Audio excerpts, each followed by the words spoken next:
Time is ticking for establishments serving alcohol to meet a long list of new training requirements rooted in a new South Carolina law. Nearly a year after the Liquor Liability and Tort Reform Bill received congressional approval, bars and businesses are feeling the pressure of tight deadlines and growing regulations. Our Caitlin Ashbaugh joins us live at Gaslight Bar in Greenville. Caitlin, how are upstate bars keeping up with all these changes? Hey, Mark. Well, before anyone can step behind the bar, training is a requirement. But before you can ever serve a drink to a customer, you have to check off those boxes. And now you'll be doing it on the state's time and potentially your employer's dime. The Liquor Liability and Tort Reform Bill received congressional approval in May of last year. It adds a layer of protection for hiking insurance policies among establishments that serve alcohol. The bar and tavern crisis, honestly, that's been going on for a few years now.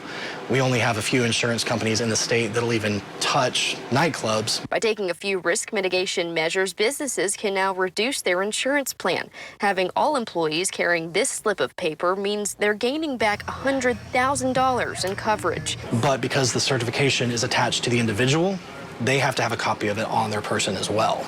They have to be able to show that they are certified to serve alcohol. South Carolina servers and bartenders will now be required to brush up on a list of curriculum, a 4 to 5 hour online training program on serving safely and responsibly. For Gaslight Bar, that's a dozen employees taken off their schedule. That's 60 hours of time that has to be paid for that's not behind the bar. The state is offering a discounted training fee, charging no more than $50 per server to get certified. If a server is hired without the certification already set up, they have to complete one within 60 days. The same rule applies to any manager or employee overseeing bar service. It's not the training that's new for these establishments. It's a tight deadline where they're being stretched thin. That's a full work week for most people of time that I now have to pay for people to take training.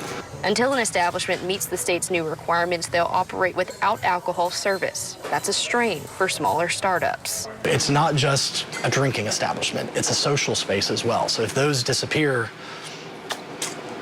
what do we do?